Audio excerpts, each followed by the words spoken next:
Amigas y amigos del programa A Ocho Columnas, estamos listos para nuestro programa de hoy. Nos distingue con su visita un gran venezolano. De verdad que para nuestro programa A Ocho Columnas siempre es placentero tenerlo. Dejo para la presentación del invitado al joven periodista, al migrante periodista zuliano Rafael Ángel Andrés Galicia.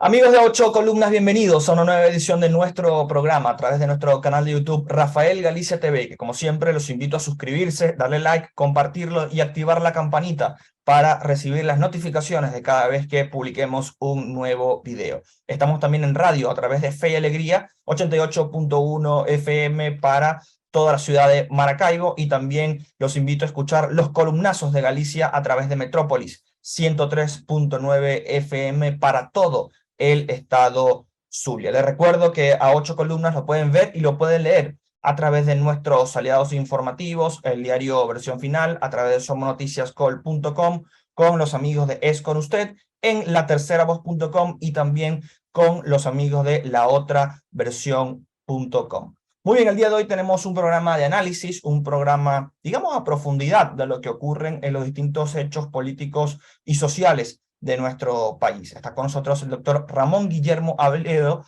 abogado venezolano, exsecretario ejecutivo de la Mesa de la Unidad Democrática, la extinta MUD, y también el doctor Aveledo, yo no lo sabía, pero en la investigación previa a este programa descubrí que el doctor Aveledo fue presidente de la Liga Venezolana de Béisbol Profesional.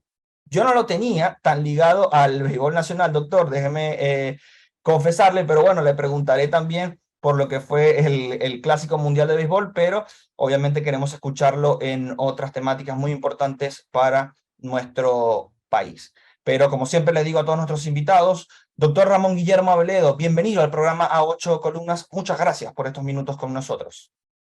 Muchas gracias a ustedes por la invitación, y efectivamente el detalle que descubriste, claro, no es un secreto, y allá en el fondo, en la pared que está allá atrás, puedes ver, está una réplica de la placa de Luis Aparicio en el Salón de la Fama de Cooperstown. Nada menos. Lo tengo allí, el propio Luis me la regaló dedicada. Uf. Y allí la tengo, siempre conmigo. Para mí es el ídolo de mi niñez, y estoy siempre encantado de tener su compañía. Sí, yo soy además fanático del béisbol y me tocó ser presidente de la liga durante 6 años. Wow. Entre 2001 y 2007. A propuesta de un grupo de equipos de las regiones, entre otros de las Águilas del Zulia. Fueron los promotores de mi candidatura, así que tengo ese recuerdo muy especial. Y además tuve el privilegio de que fueron mis comisionados allá en Maracaibo, comisionados de la Liga, cuando era presidente, Chucho Soto y Roberto Yepes Boscán, que no es poca cosa. Así que me siento muy... Y uno de los campeonatos, a proposición mía, estuvo dedicado a Luis Verde, el gran historiador del béisbol, gran cronista, pues, oriundo de esa ciudad. Así que bueno, encantado de estar contigo. Yo no voy a apelar entonces la oportunidad de preguntarle si pudo ver los partidos de la selección en este reciente Clásico Mundial de Béisbol y qué le pareció como un hombre también ligado al béisbol profesional venezolano. Los vi todos y padecí el juego con Puerto Rico, que en un momento dado pareció que nos iban a quitar el invicto. Gran equipo, el equipo puertorriqueño, la verdad, fue una batalla. Sí. En este triunfo finalmente 9-6, y también padecí el resultado inverso del juego con Estados Unidos, que fue un juego tan emocionante con tantas alternativas. Ellos hicieron un gran trabajo. Yo creo que tanto el manager López como su cuerpo técnico, como el equipo en su conjunto, estuvo muy bien. Bueno, el béisbol es así. Estuvimos cerca de pasar la siguiente ronda, no pudimos, pero bueno, hay que seguir trabajando en esa línea, ¿no? Y yo creo que hay que hacer un reconocimiento a la selección, que estuvo estupenda, sobre todo porque se veía que había un gran clima de camaradería, de compañerismo, sí. ¿No? Lástima pues que hubo esta lesión de Altuve en el último juego nuestro, que lo va a incapacitar por 2 meses. Bueno, sí, se va a incorporar 2 meses después. Sí, a Houston. Que comienza mañana la temporada. Mañana es el Opening Day, ¿no? Sí. Grandes ligas, pero el conjunto del desempeño de la selección fue muy bueno. Yo estoy muy contento con eso como venezolano y como fanático de la pelota. Y encuentro que el triunfo del Japón, que pudiera haber sido el Japón o los Estados Unidos, ¿no? Pero pues, la verdad es que los dos estuvieron muy bien. Ahora, Japón había tenido un récord perfecto, ¿no? Así como Venezuela hasta ese momento. Campeón invicto, Japón. Es campeón invicto y bueno, ya tiene 3 clásicos, ¿eh? Lo cual 3 de 5. el nivel de esa pelota, ¿no? Doctor, fíjese, vinculo lo que usted habla de la selección o este ambiente que tuvo la selección en el Clásico Mundial, que generó algo que muy pocas veces yo vi en el deporte venezolano, y es unidad.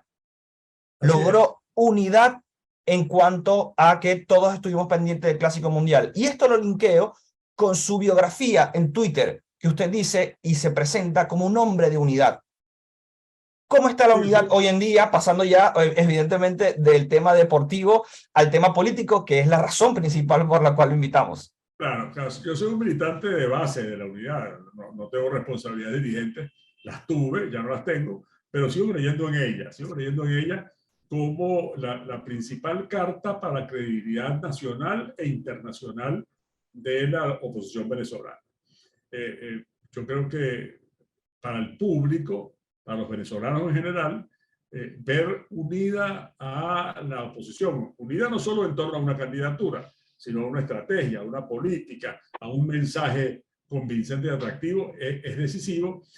E internacionalmente también, es decir, cuando tú ves las reseñas internacionales o conversas con dirigentes políticos o gubernamentales o diplomáticos de otros países, te das cuenta de lo importante que es la unidad para la imagen, para la credibilidad que tiene una política alternativa en Venezuela. Así que sí, efectivamente, y no hace tanto, en otra entrevista, yo no soy muy dado a las entrevistas porque como no tengo papel protagónico en la política, pues soy respetuoso de los que son actores, pero hace unos días concedí una para la Gran Aldea, el medio digital que se edita en Bogotá, ¿no?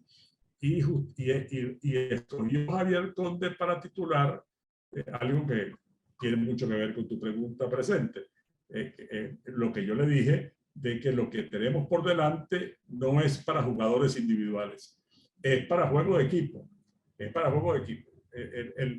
Hay que tener juego de equipo, lo que llamaríamos en béisbol teamwork, para que pueda funcionar la alternativa exitosamente. Siempre es difícil, porque la situación es muy difícil, la verdad. La situación del país es particularmente compleja, pero precisamente por esa complejidad hace mucha falta una política unida que se presente con cohesión, con coherencia y que ponga, digamos, el interés del país, que se concrete en una estrategia, en unas decisiones concertadas por encima de las naturales aspiraciones personales.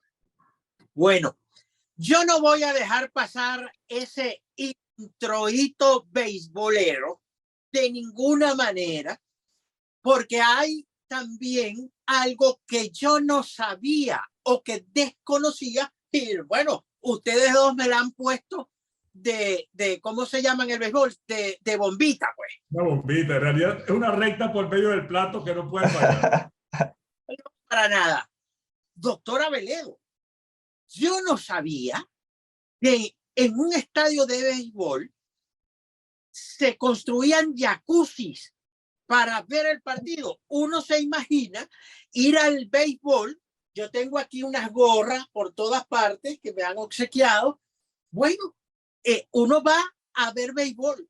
Chico, cuando se presentó el nuevo estadio allá en Caracas de béisbol, que incluye jacuzzi, yo dije en Maracucho, pertación, un jacuzzi en un estadio de béisbol. Bueno, entonces construyo la siguiente pregunta. ¿Qué opina usted de la construcción de ese estadio? Por cierto, no sé si en el mundo, un estadio de béisbol sin estacionamiento. Bueno, ¿cuál es su opinión sobre la construcción de ese estadio? Y por favor, culturíceme. Hay otros estadios en el mundo con jacuzzi. Eso se estila. Mira, tengo entendido, puedo estar equivocado, que el jacuzzi es en las instalaciones del estadio que está en Macuto, en el litoral. Fue uno de los dos estadios donde se jugó la Serie del Caribe, ¿no? Sí. Que es un complejo, vamos a decir, recreacional, ¿no? Fíjate tú, el viejo estadio de los Azulejos de Toronto tenía el Sky Dome, tenía un hotel desde el cual se veían, desde los cuartos, se veía el estadio, se podía ver el partido, ¿no? Y claro, había esas facilidades, ¿no? Ahora, en este caso se trataría de una instalación construida para eso, ¿no? Bueno, a mí, por supuesto, yo estoy a favor de todos los avances que haya en la infraestructura deportiva del país, ¿no?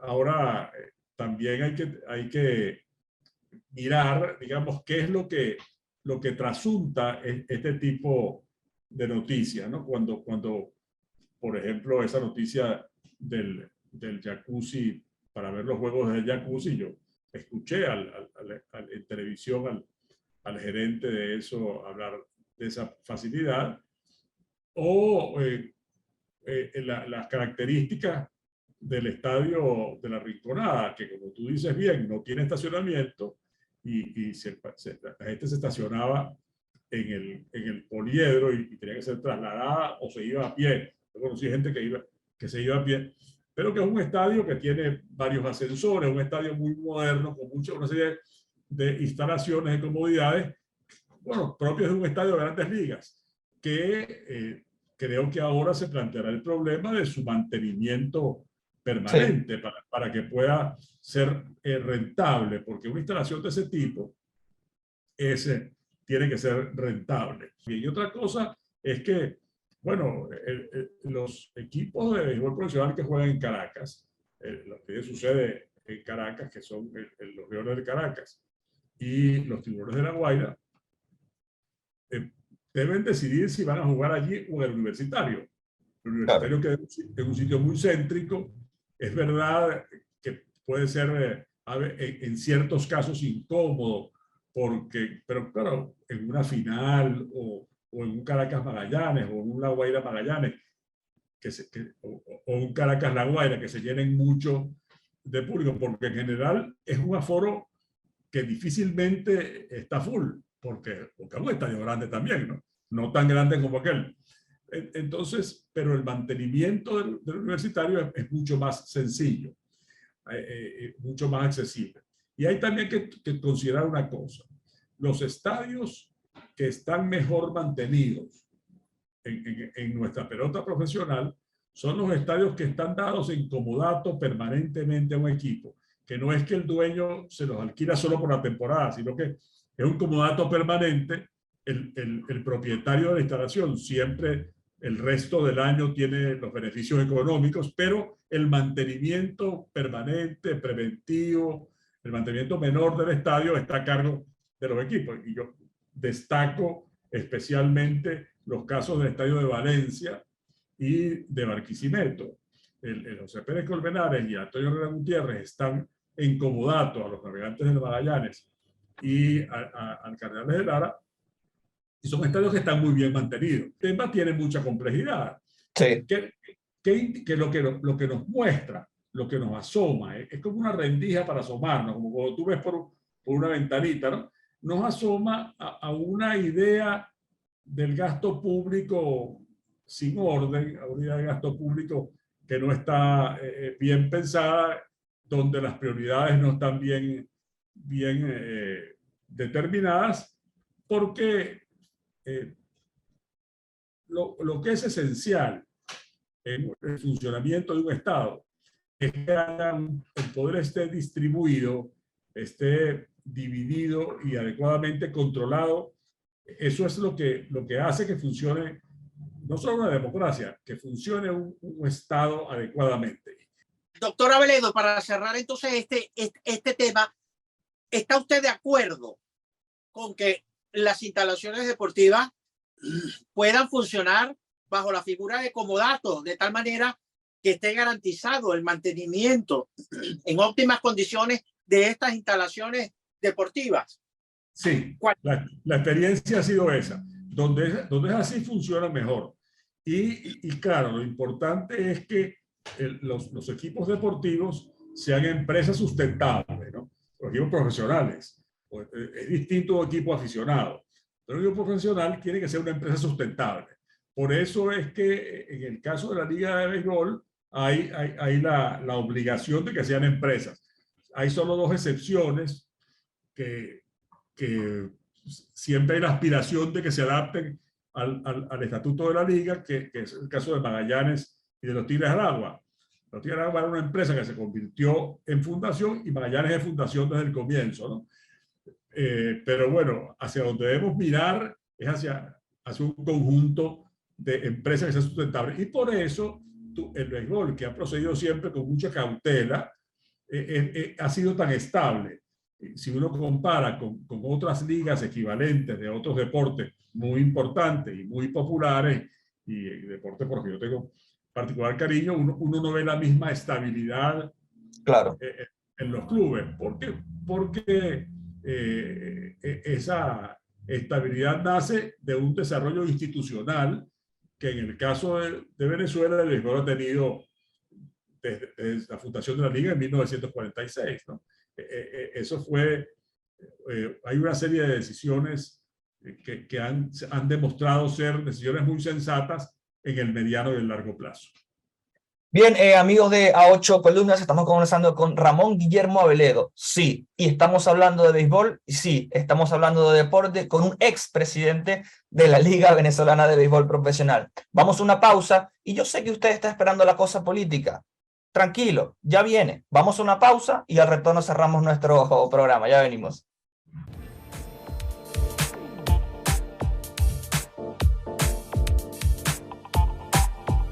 Ya regresamos con A8 Columnas.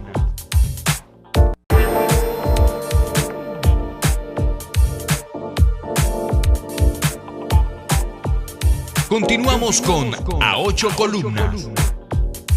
Bueno, cerramos nuestra conversación con el doctor Ramón Guillermo Aveledo. Está pero súper deliciosa. Y yo espero que la audiencia haya disfrutado esta temática del deporte que siempre está en el tapete. Pero debemos abordar la cosa política. Sigo preocupado, doctor Ramón Guillermo Aveledo, que no nos da tiempo de leer su currículum vitae. Imagínate, secretario, presidencia, coordinador de la MUF. Bueno, no nos da tiempo de leer su larga y fructífera carrera de servicio público. Mire, el voto en el exterior. Estoy preocupado con este tema porque se pudieran generar expectativas inconvenientes en cuanto al voto en el exterior. Entrevistamos al doctor Casal. Requisitos para votar en el exterior. Los que están en el exterior, estar inscritos en el registro electoral permanente, tener una dirección estable, imagínense, y tener residencia permanente en el país donde está. Y requisito para votar aquí en Venezuela, aquí, estar inscrito en el registro electoral permanente y tener cédula de identidad. Por los clavos de Cristo, hay 4 millones de venezolanos aquí en el país no inscritos en el registro electoral y sin contar pues los venezolanos en el exterior, 7 millones más o menos esa diáspora. Entonces, ¿qué vamos a hacer? ¿Qué vamos a hacer? Porque para poder ejecutar ese derecho al voto se tienen que dar pasos, reformar la ley de procedimientos electorales, llegar a acuerdos políticos. Le escuchamos, doctor.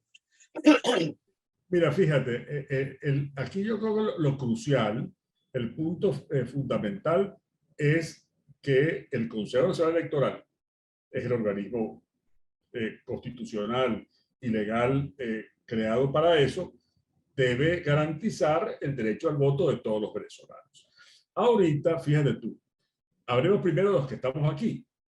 hay gente que no se ha inscrito y gente que debe actualizar su registro.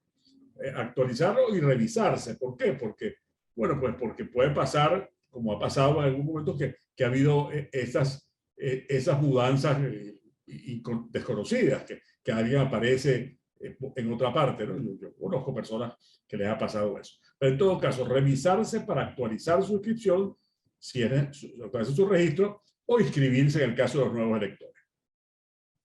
Eso actualmente no hay, como hubo hace unos años, con este mismo CNE hace unos años, había, bueno, 1000 y tantas agencias de inscripción en el país. No, ahorita lo que hay son las 24 oficinas regionales del Consejo Nacional Electoral, con lo cual se hace imposible que allí la gente se actualice o se inscriba. Yo puedo meterme por el computador y saber si dónde estoy votando. Eso puedo hacerlo. Meto mi cédula y listo, en la página del CNE. Pero si necesitara actualizar mi inscripción porque me mudé, o si necesito inscribirme porque soy un nuevo elector, bueno, las posiciones son muy restringidas. Ese es un deber del Consejo Nacional Electoral.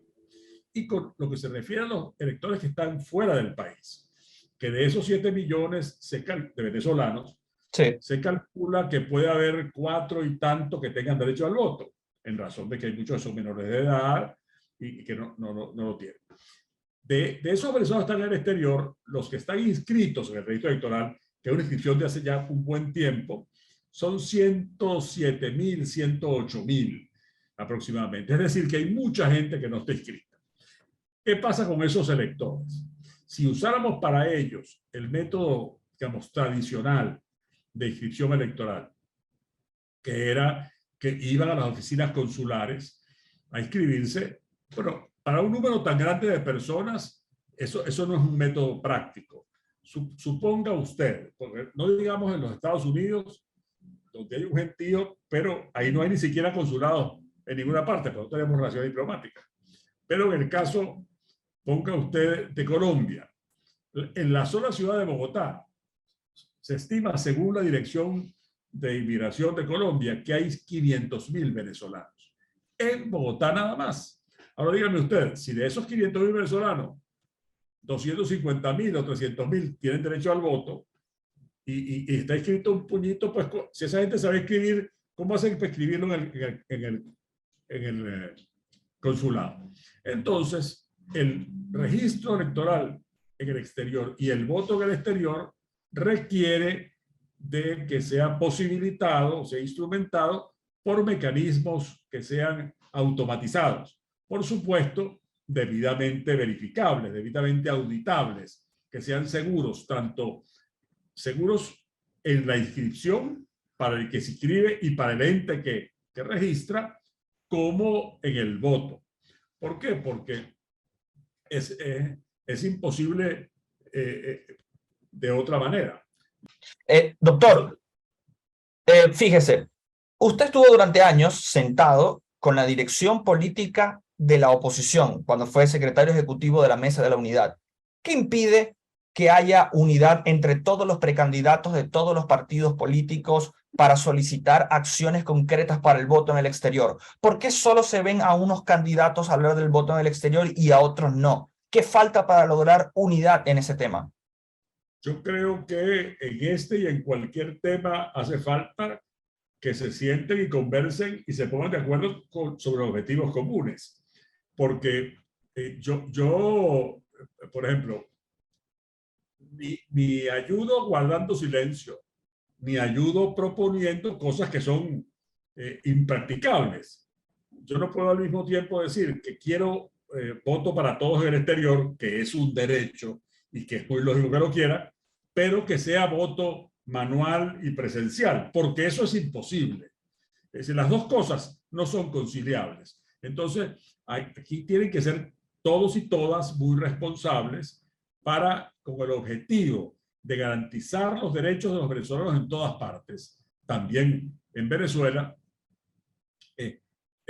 hacer propuestas unidos, propuestas que sean factibles, que sean realizables. Porque, de nuevo, allí donde están claros objetivos comunes, es perfectamente posible. A veces es difícil, pero es posible llegar a acuerdos. Pero donde no hay objetivos comunes, es decir, cuando los objetivos son la descalificación mutua o yo ganar puntos a costa de otro o de otra, pues entonces se hace todo más difícil porque la dinámica es de competencia y no de cooperación. Y yo creo que es lógico que haya competencia, pero si no se entiende que esa competencia para ser factible necesita de la cooperación, sería no entender la situación, el contexto nacional en el que vivimos, ¿no? Y el contexto es el de un grupo en el poder que se sabe en minoría en el país y que quiere aferrarse al poder por cualquier medio, ¿no? Entonces, eso hay que comprenderlo para poder tener claras las cosas y la necesidad de estrategias comunes. Cuando usted habla de estrategias comunes, le entiendo, por ejemplo, hay unidad en torno a que la primaria va a escoger al abanderado o abanderada de la oposición para las elecciones del 2024. Pero más allá del nombre de la persona que va a enfrentar a Nicolás Maduro en el 2024, ¿usted ve unidad y objetivos comunes en la oposición? Tiene que haber en paralelo a la primaria, que es un mecanismo unitario razonable, en el cual prácticamente todo el mundo está de acuerdo. O sea, hay personas individualmente que lo objetan, pero la verdad es que en conjunto es el aceptado. ¿Por qué es razonable? Es el modo práctico de resolver la cuestión de la candidatura. Pero yo lo que aspiro es que los partidos y los líderes estén trabajando en paralelo a eso en dos cosas. Una, en una estrategia común, en tres cosas. Dos, en un mensaje común para poder transmitir eso. Y tres, por supuesto, en un programa común. ¿Por qué? Porque el candidato o candidata que vaya a ser electo en la primaria, ese va a ser en la nominación en nombre de todos. No es que va a buscar para defender la política que su partido o su persona antes defiende individualmente, sino aquella que sea concertada por todos, porque solo así va a ser creíble. Porque si al día siguiente de la elección no vemos a todos juntos detrás de esa candidatura y diciendo el mismo mensaje y buscando, digamos, llevando las cosas, el agua al mismo envase, pues se van a perder los esfuerzos. Yo creo que esto que está haciendo la Comisión Electoral, que es importantísimo, y yo reconozco y valoro y me tranquiliza mucho que Jesús María Casal y ese grupo de venezolanos y venezolanas que están allí estén al frente del proceso. Pero ellos no deben estar solos. Eso debe acompañarlo los partidos políticos y los líderes políticos con una negociación negociación en el buen sentido de la palabra. No hay que temerle a ese término, que significa ponerse de acuerdo, dirimir las diferencias, ponerse de acuerdo en cuanto al mensaje, a la estrategia y a el programa. Lo cual implica, por supuesto, tener unas reglas concertadas acerca de las tomas de decisiones. ¿Cómo se toman las decisiones? Y eso tiene que estar regulado como estuvo antes. Y si antes nos pudimos poner de acuerdo en una reglamentación, yo no digo que repitamos esa reglamentación ahora, pero ahora el liderazgo puede ponerse de acuerdo en una nueva reglamentación. Para eso yo creo que no deberían desaprovechar el hecho de que tienen al frente de la plataforma unitaria a un hombre sensato, prudente, muy inteligente, como el doctor Omar Barbosa Gutiérrez, que estoy seguro que tiene las herramientas para poder lograr eso, pero hay que ayudarlo también. No podemos esperar que haga milagro el doctor Barbosa. Bien, doctor Ramón Guillermo Aveledo. He sido un crítico de nuestro sistema electoral. Cuando uno ve que otros países latinoamericanos, no voy a mencionar a los Estados Unidos, donde eso es culturalmente una práctica, el tema de los debates. ¿Cómo cuesta aquí concretar un debate entre candidatos a alcalde, a gobernador y candidato presidencial? Bueno, me sobrarían dedos de las manos mencionar los debates que mi generación ha visto. Hay otro chance para que los precandidatos que se medirán el 22 de octubre puedan hacer un debate. El reglamento trae algo por allí. El doctor Casal habla de conversatorios. Yo hablo de debates, que conozcamos qué piensan los precandidatos sobre cómo van a salvar el Bolívar, cómo se va a salvar PDVSA, cómo se va a resolver la crisis hospitalaria, qué piensan de las sanciones. En fin, fíjense, 4 temas súper neurálgicos de nuestra vida republicana. ¿Cuál es su posición?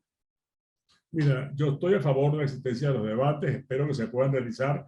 En la campaña de 2012 pudimos tener varios debates. Uno que se realizó en la Universidad Católica Andrés Bello, iniciativa de los propios estudiantes, y transmitieron los canales de televisión. Y otro que transmitió Venevisión, otro transmitió Globovisión. Y nos pusimos de acuerdo para las fechas de eso y para las reglas de esos debates.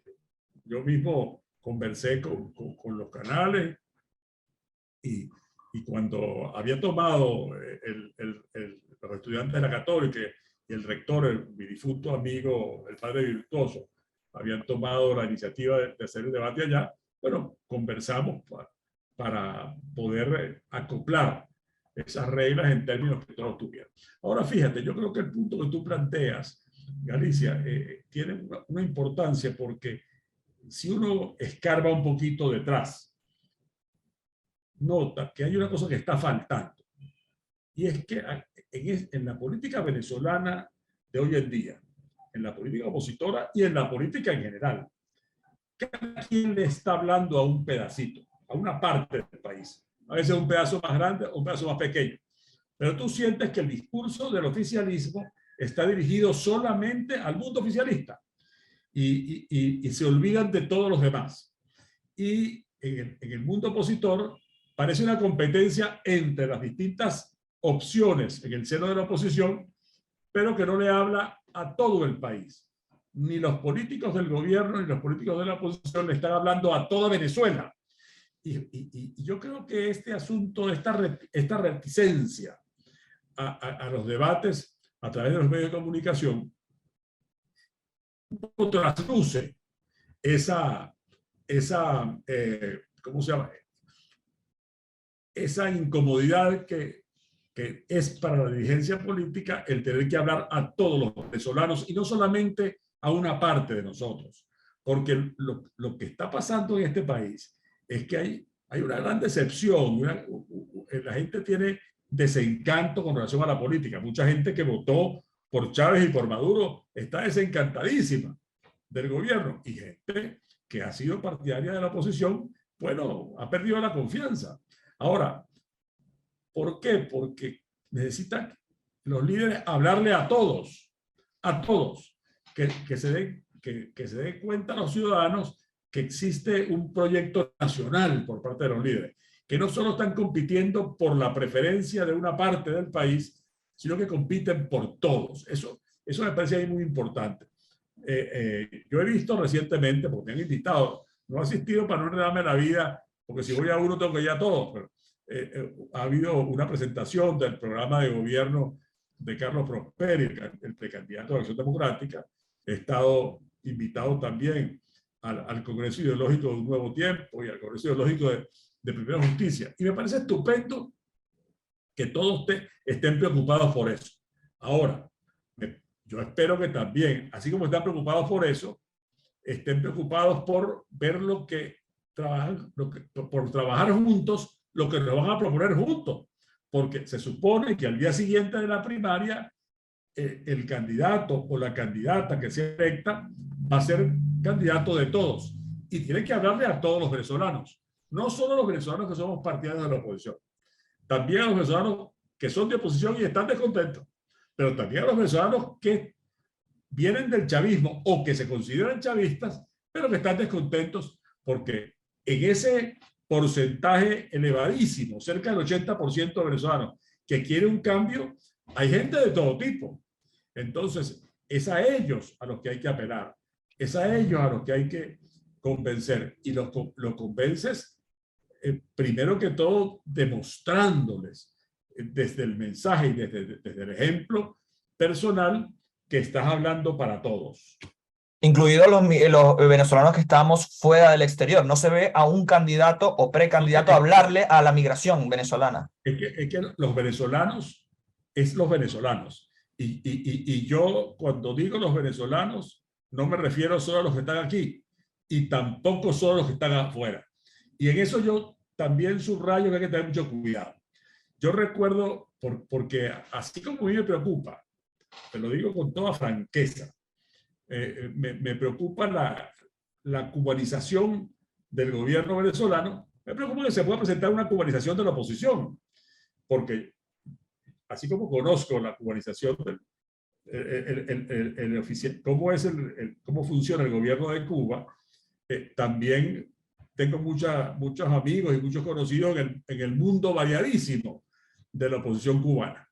Y una de las cosas, yo recuerdo un día, estando en una entrevista hace ya un número grande de años, antes de 1998,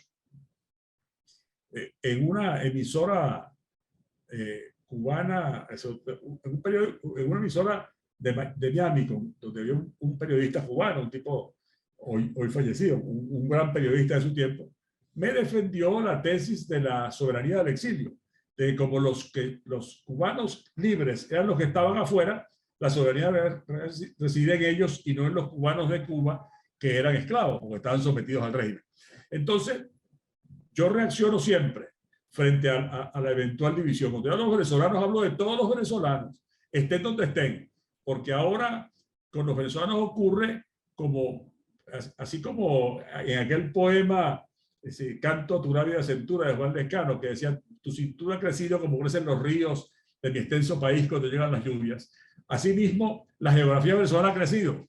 ¿Por qué? Porque hay venezolanos en todas partes, que son venezolanos y siguen siendo venezolanos independientemente de donde estén.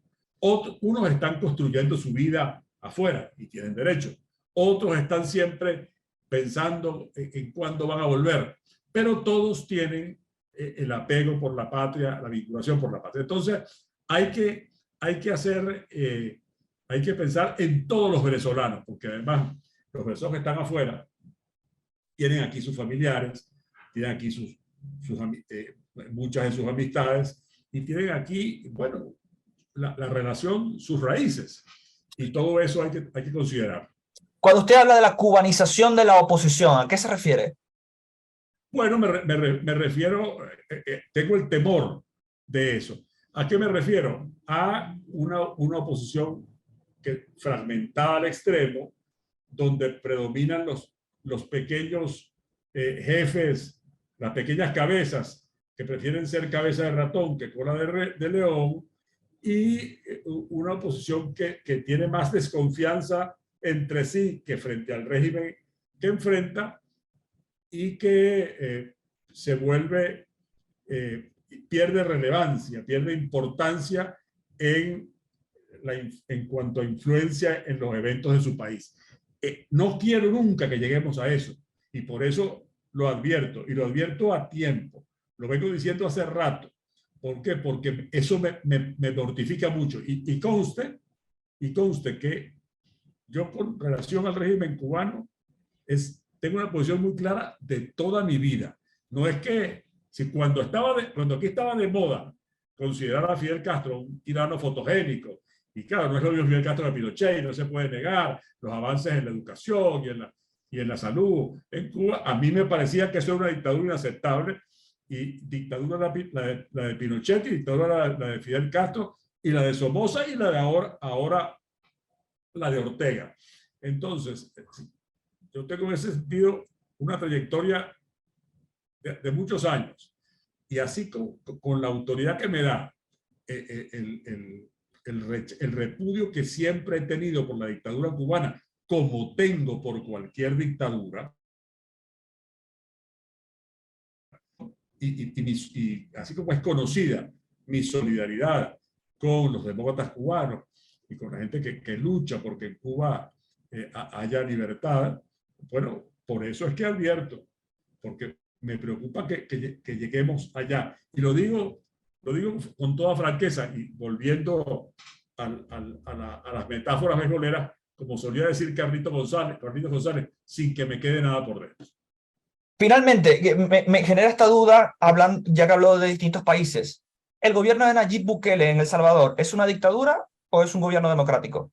Me preocupa su tendencia, porque fue elegido democráticamente y tiene mucho respaldo popular, pero su tendencia a llevarse por delante la Constitución y las leyes es muy peligrosa. Es muy peligrosa porque construir la democracia en Centroamérica costó mucho y en El Salvador costó muchísimo. Y por eso hay que tener mucho cuidado.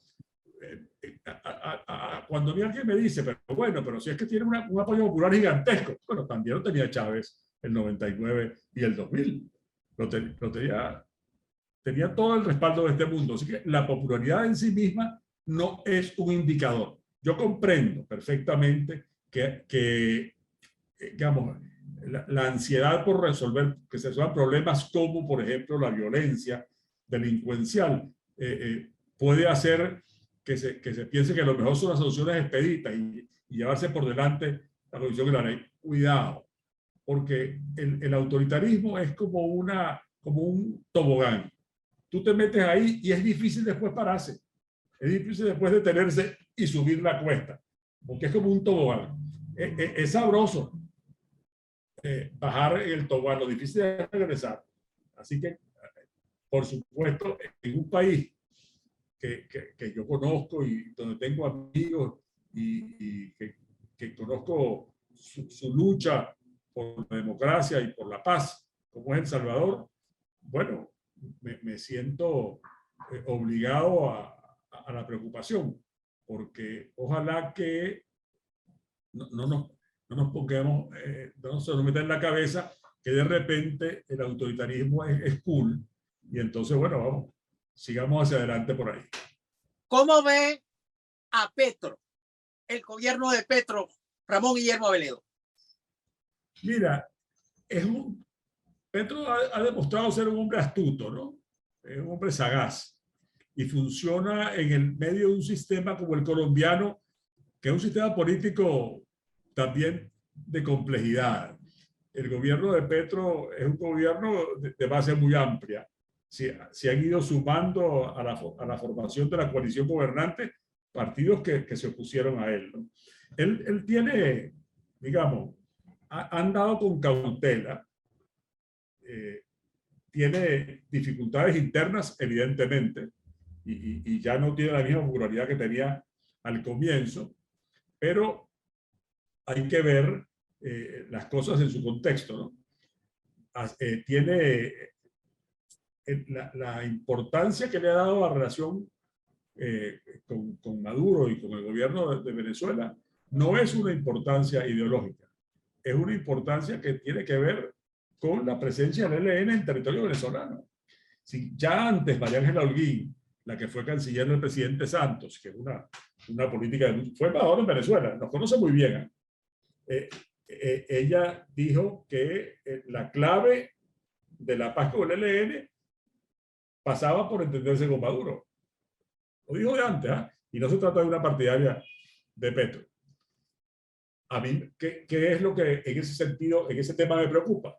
Bueno, él es el presidente de Colombia y vela por los intereses de los colombianos. Me preocupa que nuestro gobierno debe velar también por lo nuestro, ¿no?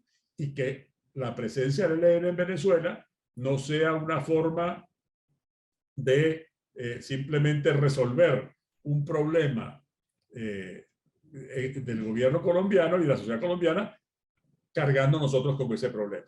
No tengo en eso que echarle cuento a los zulianos que son estados fronterizos y que viven esto constantemente. principalmente con otras de las antiguas guerrillas colombianas, pero de todas maneras están ahí en la frontera, ¿no? Entonces, claro, al mismo tiempo, fíjense ustedes que Petro ha insistido reiteradamente en que Venezuela vuelva al sistema interamericano, y para eso tiene que firmar la Convención Americana de los Derechos Humanos, ¿sí? Volver al sistema de protección de derechos humanos, y siempre insiste en eso.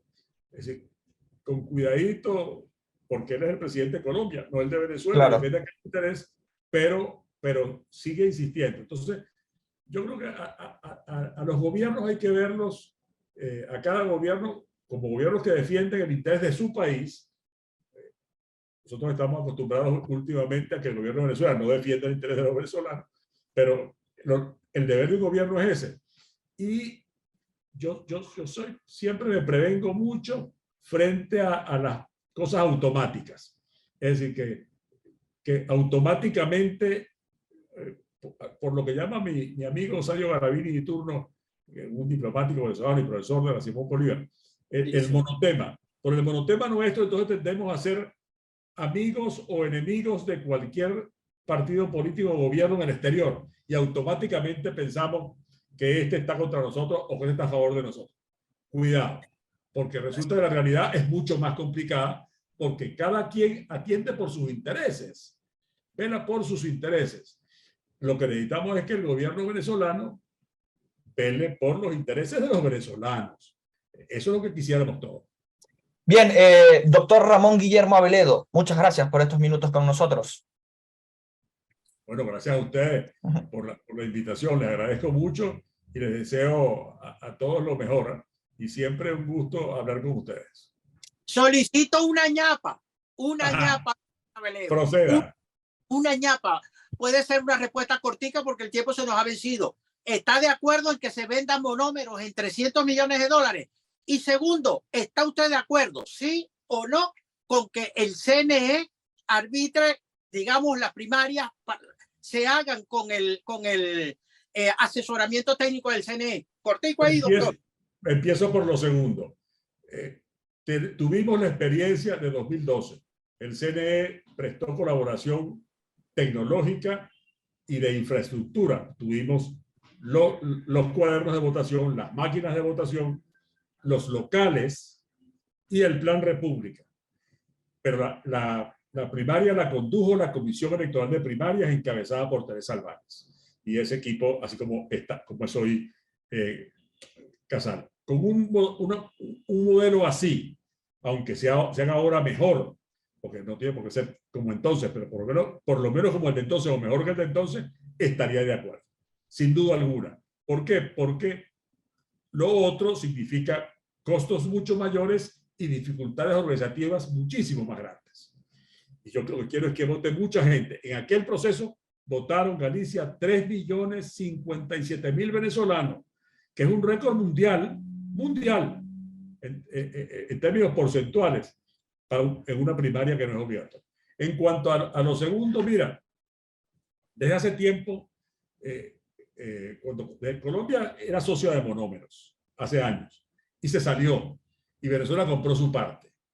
Ahora ocurre que estamos vendiendo, me imagino que el gobierno buscando liquidez, y ahí entra el interés del gobierno de Maduro en tener liquidez efectivo, y el interés del gobierno de Petro de ponerle la mano a una empresa que es vital para un país agrícola, porque Monómeros produce muy importante su producción de fertilizantes. Sí, fertilizantes. De producción agrícola es importantísimo. Ahora, lo que tenemos que tener los venezolanos siempre es que no estar cerrados a hacer negocio, pero hacerlo bien, hacer buenos negocios, no negocios que sean pan de hoy y hambre de mañana. Hacer bien los negocios responsablemente y desde luego con transparencia. Que eso ocurra en un momento en el cual hay por información que el propio gobierno da, todas estas denuncias de corrupción exactamente en el área energética, petrolera y petroquímica, pues entonces es lógico que en el país haya desconfianza. Pero ¿cómo se vence la desconfianza? con transparencia, poniendo las cartas sobre la mesa y hablándole con sinceridad a los venezolanos, a todos los venezolanos, Rafael.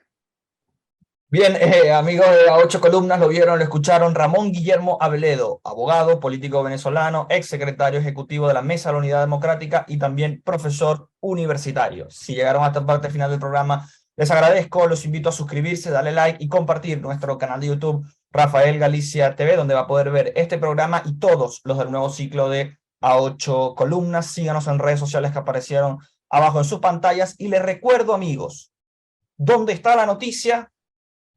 Está Galicia. Más vale creer en Dios que en hombres poderosos. El Señor bendiga sin límites al pueblo zuliano. Amén.